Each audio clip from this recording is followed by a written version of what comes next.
बिस्मिल्लाहिर्रहमानिर्रहीम, अस्सलाम वालेकुम।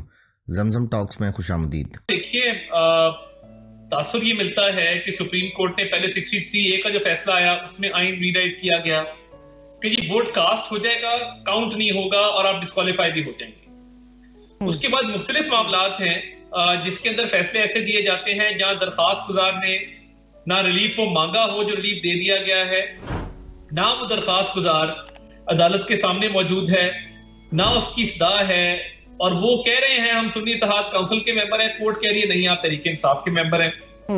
तो मुझे समझ नहीं आती है कि ये फैसला किन बुनियादों पे दिया गया और अभी तक डिटेल्ड ऑर्डर क्यों नहीं आ रहा। डिटेल फैसला आने में क्या अमर माने है, डिटेल ऑर्डर आ जाना चाहिए था। और मैं तो ये समझता हूँ कि देखें, ऑलरेडी आइन के अंदर कहा गया है कि रिजर्व सीट्स मिलेंगी पॉलिटिकल पार्टीज के प्रोपोर्शनेट रिप्रेजेंटेशन के सिस्टम के तहत, मुतनासिब नुमाइंदगी उस लिस्ट के मुताबिक जो इलेक्शन से पहले आवेजा कर दी गई होगी शेड्यूल के मुताबिक। ना शेड्यूल के मुताबिक लिस्ट दी गई है, ना तहरीक इंसाफ ने कोई लिस्ट क्लेम की है, ना उनके उम्मीदवार जिन्होंने तहरीक इंसाफ का लफ्ज लिखा है। और देखिए, फ्लोर क्रॉसिंग नहीं हो सकती। आप एडमिट हो गए एज सुन्नी इत्तेहाद काउंसिल, आपने पार्टी ज्वाइन कर दी और रूल्स क्या कहते हैं, आइन को भी पढ़ लें, रूल्स को भी पढ़ लें। रूल्स कहते हैं कि ये 3 दिन के अंदर आपने पॉलिटिकल पार्टी ज्वाइन करनी है हल्फ के। तो उस रूल को उठा के मजीद कंसोलिडेट करके कानून का हिस्सा बना दिया गया है। वो रूल एग्जिस्ट करता था और उस रूल को कानून की शक्ल दे दी गई है। तो मैं समझता हूं कि इसमें कोई ऐसी बात है नहीं। देखिए, ये एग्जेक्टिव का तो मामला है ही नहीं। प्राइवेट मेंबर बिल एक प्राइवेट मेंबर ने पेश किया है, तो एग्जेक्टिव का मामला तब होता अगर हुकूमत ये बिल पेश करती। बिलाल अजहर कियानी साहब ने एक बिल पेश किया और अगर वो कानून की शक्ल इख्तियार करता है तो ये हमारा मानना है। देखिए, ऑब्वियसली वो समझते होंगे कि इसकी लीगल जस्टिफिकेशन बनती है, हम भी समझते हैं। तो कानून में तरमीम हो, आइन में तरमीम हो, कानून साजी हो, आइन के हवाले से कोई नई शिक डालना हो, ये तमाम तर इख्तियारात और इस्तेहकाक जो है वो पार्लियामान का है, ये किसी और इदारे का नहीं है। तो हम ये समझते हैं कि अगर एक रूल कंसोलिडेट हो रहा है तो I think it will stand the test of court, it will stand the test of time.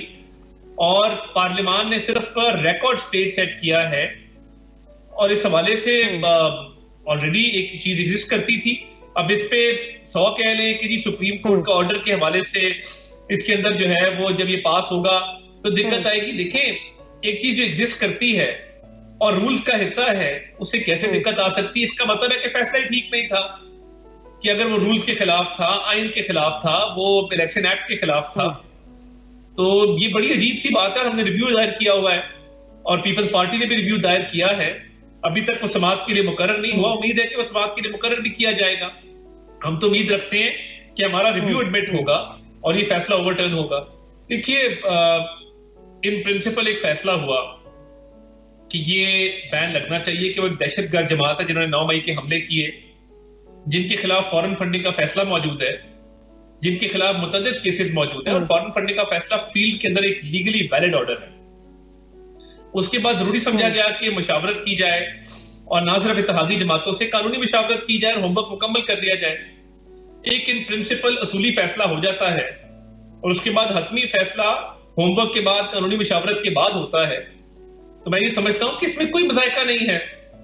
और एहसन साहब ने भी कहा कि रियासत के मफादात और पीटीआई के मफादात आपस में जो है वो मुतसादिम है।